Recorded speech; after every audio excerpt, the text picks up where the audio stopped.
투싼에는 많은 종류의 차가 있죠. 스포츠카도 있을 거고요, 세단도 있고 해치백도 있고 SUV도 있고 전기차도 있고, 이런 분류를 나눈다면 정말 한도 끝도 없이 나눌 수 있을 겁니다. 하지만 그 차들이 결국에는 태어난 목적이라는 게 존재를 하고, 그로 인해서 분류가 되는 거겠죠. 특히 이 자동차의 본질이라는 거를 따지고 들어가기 시작을 하다 보면은 다인원에 많은 여러 명의 사람을 태우고 정해진 목적지까지 편안하게 내 마음대로 달릴 수 있는 것이 자동차의 가장 큰 본질이겠죠. 최근에 그런 본질에 있어서 가장 충실한 세그먼트라고 할 수 있는 게 바로 이 컴팩트 SUV가 아닐까 싶습니다. 그 컴팩트 SUV에서 국내 시장에서 가장 대표 모델이라고 할 수 있는 현대 투싼 페이스리프트 모델을 시승하고 있습니다. 자, 투싼 페이스리프트는 2020년에 출시된 4세대 모델의 페이스리프트 모델입니다.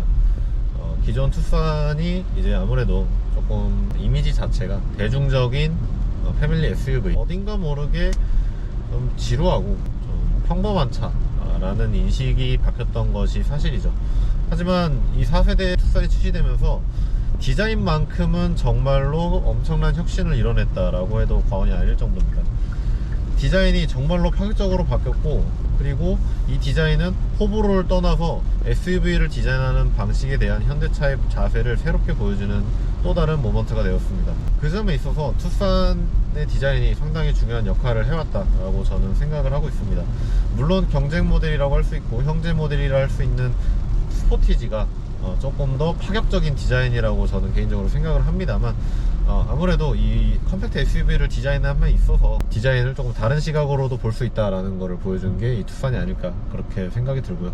이 투싼 페이스리프트 같은 경우 가장 중요한 부분은 아무래도 실내에 있겠죠. 하지만 외장의 얘기를 안 할 수는 없으니까 외장의 얘기를 먼저 하자면, 기존에 있던 투싼의 이 파라메트릭 듀얼 램프 같은 경우 그릴의 패턴을 따라서 양 끝에 있는 5개의 램프가 켜져 있는 그런 형태를 따랐습니다. 상하로 4개의 램프, 그리고 양 끝에 하나씩 끝으로 배치가 되면서 약간 그 루필루즈 컨셉트에 나왔던 그런 느낌의 차가 나왔죠. 결국에는 소나타보다도 이 투싼이 루필루즈 컨셉트를 정확하게 하지 않았나 라는 생각이 드는데, 페이스리프트를 거치면서 조금은 더 볼드하고 깔끔한 인상으로 돌아왔습니다. 그 램프 5개가 이어졌던 램프가 4개로 줄어들면서 각 램프의 경계가 굉장히 명확해졌고요. 그 존재감을 조금은 더 명확하고 세련되게 보여주는 것에 있어서는 페이스리프트 모델이 조금 더 괜찮지 않을까 라는 생각이 들고요. 그 외에는 이제 범퍼 밑에 디테일이 조금 더 바뀌었다. 기존 투싼이 보여줬던 N라인에서 보여줬던 그런 느낌의 범퍼가 기본형에도 적용이 됐고요. 물론 N라인도 새롭게 디자인이 돼서 출시가 됐습니다. 그리고 측면 같은 경우는 휠 디자인이 변경된 것에 그쳤고, 뒷면 같은 경우는 이제 범퍼의 디테일, 스키드 플레이트의 디자인이 살짝 변경이 되었고, 그리고 뒤쪽에 있는 와이퍼의 길이를 늘리기 위해서 뒷유리의 파팅 라인을 없애고 현대 로고가 뒷유리의 일부가 되었다 정도가 전체적인 외장의 변경점이라고 할 수 있겠네요. 기존의 투싼이 워낙에 파격적이고 좀 파괴적인 디자인을 취했기 때문에 크게 바꾸기는 어려웠을 게 분명하지만, 그럼에도 꽤나 새로운 인상을 주고 있는 것은 분명합니다.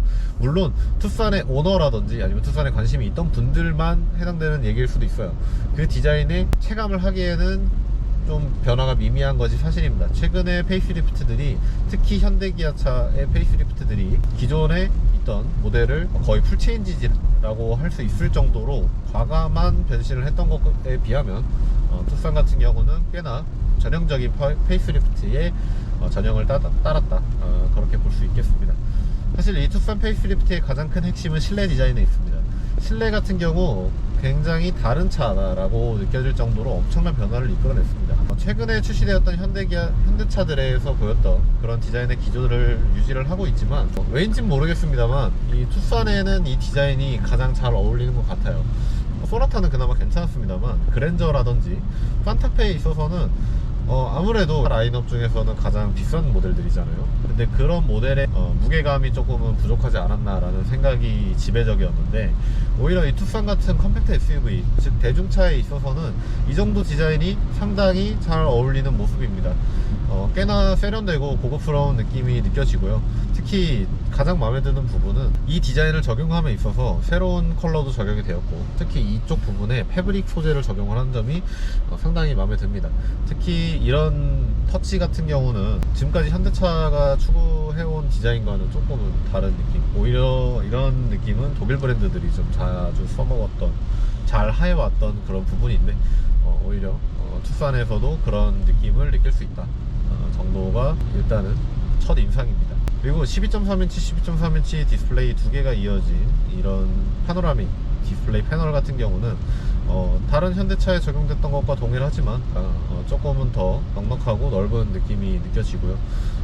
그리고 공조와 인포테인먼트 조작부가 상당히 직관적으로 바뀌었습니다. 이 부분을 가장 칭찬하고 싶은 부분 중 하나인데, 일단은 에어벤트 자체가 하단으로 이동을 하면서 수평적인 라인으로 쭉 이어졌고요. 그러면서 공조 조작부도 아래쪽으로 이동을 했죠. 아래쪽으로 이동한 부분은 조금은 호불호가 나뉠 수 있겠지만 이 부분도 상당히 괜찮습니다. 대부분의 버튼을 터치식으로 채웠던 전작과 달리 버튼과 터치가 적절히 혼합된 형태로 변경이 되었고, 그리고 내가 꼭 필요한 부분들은 물리 버튼으로 남겨놓으면서 운전 중에 있어서도 굉장히 즉각적으로 조작을 할 수 있게 되었습니다. 그리고 이 버튼식 기어 노브를 컬럼식으로 위치를 변경을 하면서 꽤나 넓은 공간이 생겼죠. 그래서 이 밑부분을 수납 공간으로 활용할 수도 있고요. 그리고 그 밑부분을 수납 공간으로 활용함과 동시에 그 위쪽에는 플로팅 패널을 설치를 하면서 운전 중에 있어서 이렇게 팔을 올려놓는다든지, 아니면은 여기 위에 스마트폰을 올려놓을 수 있도록 무선 충전 패드도 딱 좋은 위치에 위치를 하고 있습니다. 그리고 이 위쪽에는 주행 관련한 모드를 설정할 수 있는 버튼들을, 퀵 버튼을 따로 마련을 해놔서 주행 중에 쉽게 변화할 수 있는 점도 장점입니다. 그래서 이제 이 투싼의 가장 핵심이라고 할 수 있는 상품성 개선과 디자인의 개선이 이루어졌죠. 그렇기 때문에 좀 더 많은 사람들이 호불호를 타지 않고 선택할 수 있는 차가 되지 않았을까라는 생각이 듭니다. 기존에 있던 투싼이 외부 디자인을 떠나서 실내 디자인에 대한 호불호가 상당히 강했죠.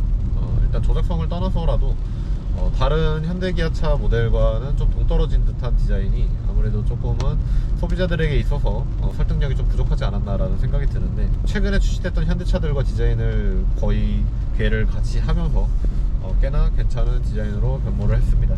그리고 이 디자인에 대해서도 말씀을 드려야 될 게, 최근에 이런 디스플레이들이 점점 커짐에 있어서 UI 그래픽에 대한 디자인의 중요성이 상당히 높아지고 있단 말이죠. 그런 점을 생각을 해본다면 이 CCNC 디자인이 판타페나 그랜저, 제네시스에 들어가는 CCNC 이런 대형급 모델에는 어울리지 않는다라는 평가가 상당 부분 있었던 것에 비하면 컴팩트 SUV인 이 투싼에는 꽤나 잘 어울려지는 모습입니다. 아무래도 또 젊은 연령층의 소비자들이 많이 찾기도 하고, 그리고 차 자체의 이미지가 젊다 보니까 이런 심플한 디자인이 오히려 더 잘 어울린다라는 생각이 듭니다. 디자인에 대한 설명은 이 정도로 마친다면 아무래도 차의 본질은 주행 성능과 승차감 이런 부분에 있겠죠. 사실 파워트레인 같은 경우는 변경점은 없습니다. 유일하게 파워트레인의 업그레이드가 된 부분은 1.6L 터보 가솔린 하이브리드에만 업그레이드가 이루어졌고요. 전기 모터의 출력을 증대를 하면서 전기 모터의 사용 구간을 늘리고 저속 구간에서의 승차감과 그리고 정숙성을 끌어올린 것이 특징입니다.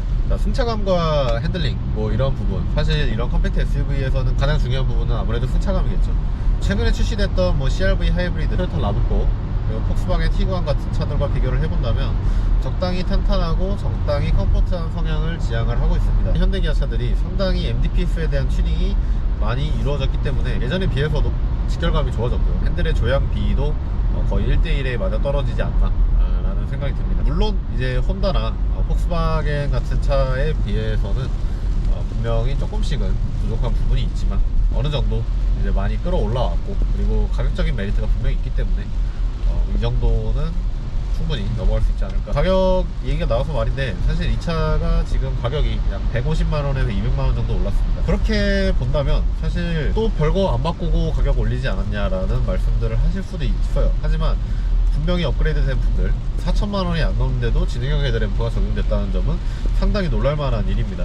그런 옵션들이 장착이 되었고, 그리고 HUD가 드디어 적용됐습니다. 이런 점들의 업그레이드가 이루어졌고, 그리고 실내이 많이 바뀌었고, 조작 직관성도 좋아졌고, 그리고 고급스러움도 상당히 높아졌기 때문에 이런 점에 있어서는 꽤나 긍정적인 업그레이드다라고 느껴집니다. 그래서 이 150만원이라는 가격 상승폭이 크게 부정적으로 보이진 않아요. 그 점이 가장 큰 장점이 아닐까라는 생각이 일단은 듭니다. 그래서 이런 업그레이드를 감안을 하더라도 가격 자체가 3,800만원입니다. 제가 시승하고 있는 이 차가 1.6L 이중구동 풀옵션 차량인데 무광 컬러를 제외하고 3,815만원입니다. 그래서 이 차가 아래급인 셀토스 코나와 비교했을 때도 한 2,300만원 정도 차이가 나고, 그리고 위급 산타페와 비교를 한다면 물론 깡통 모델을 구매할 수 있는 가격에 근접을 하지만 풀옵션 모델 일반적으로 많은 고객분들이 구매를 하시는 약 4천만원 중반대의 가격을 생각을 한다면 이 동급 수입 가격 격차는 더 커지게 됩니다. 가장 저렴한 동급 수입차라고 할 수 있는 토요타 라브4 같은 경우는 기본적으로 하이브리드 트림을 장착하고 있다는 점이 가장 큰 장점이겠지만 4천만원대 초중반의 가격을 시작을 하고 있고, 그리고 혼다의 CR-V 같은 경우는 5,500만원으로 엄청나게 큰 가격 격차를 보이고 있죠. 아무래도 이 수입차와의 가격 격차는 여전히 국산차가 메리트를 가지고 있다라고 말씀을 드릴 수 있겠습니다. 주행 성능과 상품성, 안정성을 가지고 있기 때문에 이제는 굳이 수입차를 선택하지 않아도 이런 좋은 국산차를 선택할 수 있는 시대가 되지 않았나 라는 생각이 일단은 쉽게 듭니다. 영상 초반에 말씀드린 것처럼 저는 이런 목적성이 뚜렷한 차를 좋아합니다. 물론 저도 달리는 차, 스포츠카, 펀카 상당히 좋아하지만 이 태어난 목적성을 분명히 띄고 그 목적성을 잘 설득시키고 이해시키고 그리고 그걸 잘 완수하는 차들이 상당히 마음에 듭니다. 최근에 제가 시승했던 혼다 CR-V도 그렇고요. 그런 맥락에서 이 컴팩트 SUV라는 차급이 그런 것을 잘 이행하고 있는 세그먼트가 아닌가라는 생각이 듭니다. 최근에 나오는 차들이 어느 정도의 크로스오버 성격을 가미를 했다든지, 아니면 SUV지만 미니밴의 성격을 가미를 했다든지, 미니밴이지만 SUV의 성격을 가미를 했다든지 라는 부분들에 있어서 조금씩은 아쉬운 부분들이 느껴졌던 것이 사실입니다. 물론 그런 SUV를 타면서도 미니밴의 성격을 원하는 분들도 있을 거고, 그리고 미니밴을 타면서도 SUV 같은 느낌을 원할 수도 있을 거고, 세단을 타면서도 크로스오버 같은 느낌을 원할 수도 있겠죠. 하지만 저는 그렇다는 겁니다. 이런 성격이 확실한 차들, 그리고 이런 차들이 타면서 만족도가 높다는 거, 이런 점을 말씀드리고 싶고요. 어떤 한 사람을 볼 때도 여러 개를 애매하게 잘하는 사람보다는 아무래도 한 가지에 엄청나게 집중된 전문가가 아무래도 더 높은 평가를 받는 것처럼, 그런 의미에서 투싼을 비롯한 컴팩트 SUV들이 아무래도 더 많은 대중들에게 사랑을 받는 이유가 아닐까라는 생각이 듭니다. 패밀리카로서도 충분히 괜찮고요. 그리고 혼자 타고 다니기에도 출퇴근 데일리카로도 충분히 좋고, 그리고 짐을 실는다든지 승객을 실는다든지에 대해서도 전혀 부족함이 없고요. 그런 부분에 있어서도 충분히 이 차들이 대중 브랜드에 있어서 가장 중요한 세그먼트일 수밖에 없는 데에는 이러한 이유가 있지 않을까라는 생각이 듭니다.